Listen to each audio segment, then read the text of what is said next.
For a brief month, Kamala Harris was Brad. Things were promising around August-September 2024 when Kamala chose Tim Walz as her VP, a surprisingly progressive choice. The Charlie XCX memes were churning, and it quickly became evident that the Democratic Party establishment has moved further to the right since 2016. Before we go any further, I want to be transparent about this. I did vote for her, and I did what I felt was voting for the lesser of two evils. But it's really not much less.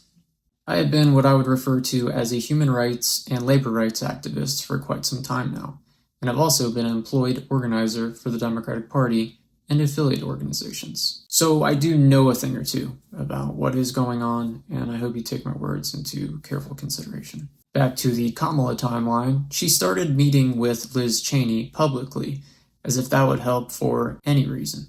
She then apparently thought it'd be a great move to silence Palestinian activists at her rallies during a genocide after being vice president in the administration that was enabling the same genocide.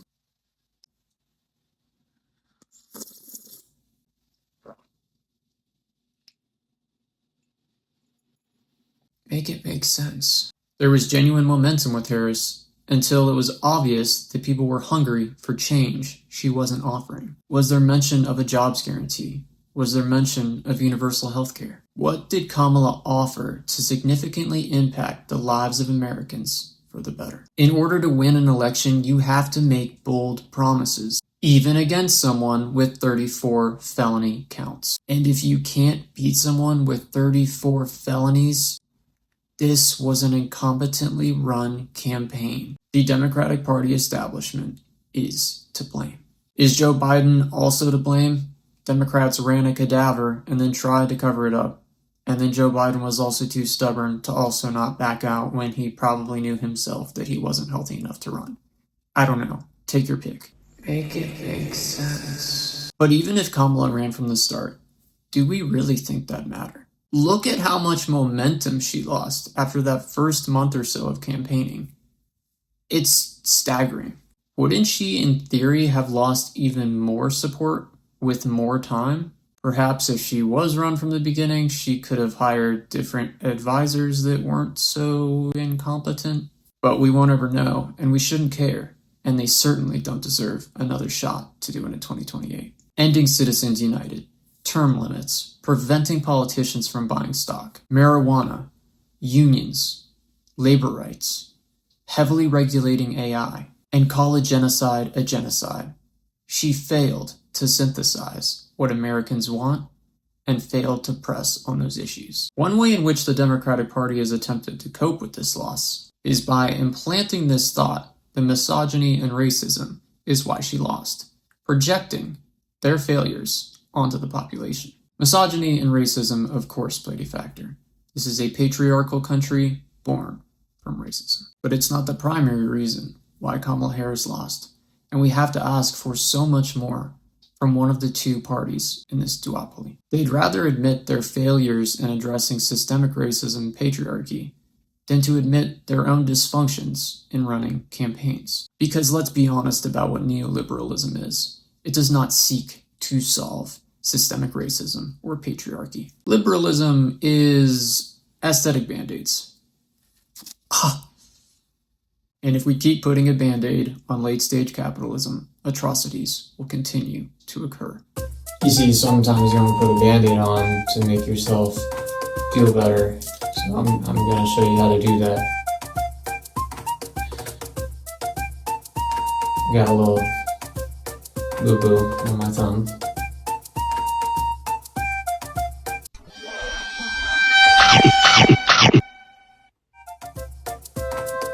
It did taste pretty good, actually. Over on TikTok or Blue Sky, there seems to be this seed getting planted that a woman can't be elected president in this country just because we trotted out someone who wasn't a good candidate.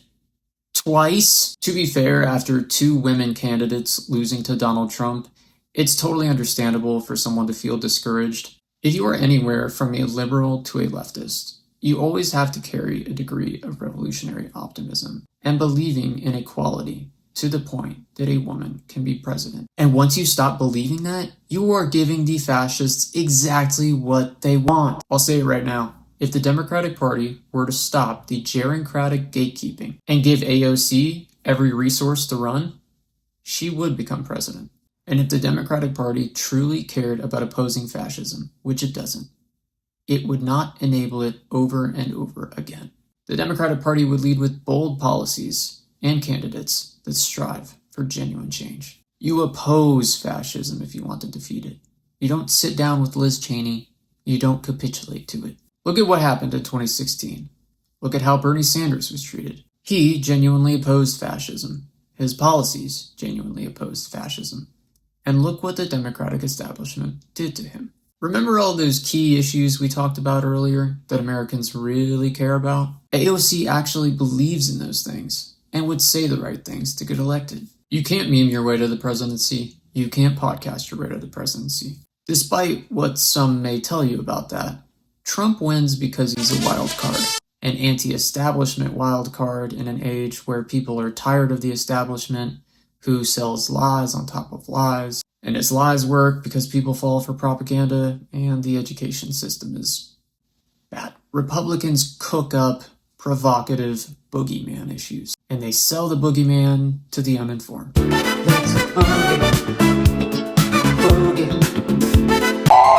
Trans people, undocumented immigrants, and crime rates. They'll sell those issues as the problems, and some people in the country will fall for it because they're provocative and edgy. People don't want the status quo anymore, and what Democrats offer is boring. And Kamala's policies just weren't very impactful or groundbreaking for communities. So if Democrats stepped away from the status quo and boldly opposed neocon fascism, universal health care, get money out of politics, divest from the military-industrial complex, that is a recipe for success. Look at the campaign Zohran Mamdani just ran in NYC for mayor, who now seems poised to defeat the grandparent-killing SH lover and the centrist cop lover Eric Adams in the general. But it won't be because of new media, Harry Sasson. Don't give them bad ideas. Bold, progressive policy that truly impacts people's lives. Free universal childcare, minimum wage to a livable standard, rent freeze, free city buses, subway fare freeze, affordable housing, and taxing the wealthy to pay for it. People want to try something new. They don't want the establishment, which is why there were a good chunk of people in New York in 2024 that voted for both AOC and Trump. People want to try something new. You have to introduce transformative policy, but you also have to prove you're going to do it. And you can tell by how Zohran ran this campaign that he will do everything in his power to make sure those things get done for New Yorkers. Democrats can't afford to be feckless cowards anymore, and they never should have been in the first place. When the Tim Walz hype was happening, he was calling Republican politicians weird, and it was one of the few good strategies that occurred on that 2024 campaign. People related to it because Republicans focus on weird, irrelevant topics. That was a bar. But instead of continuing the weird narrative, the Harris campaign neutered Tim Walz.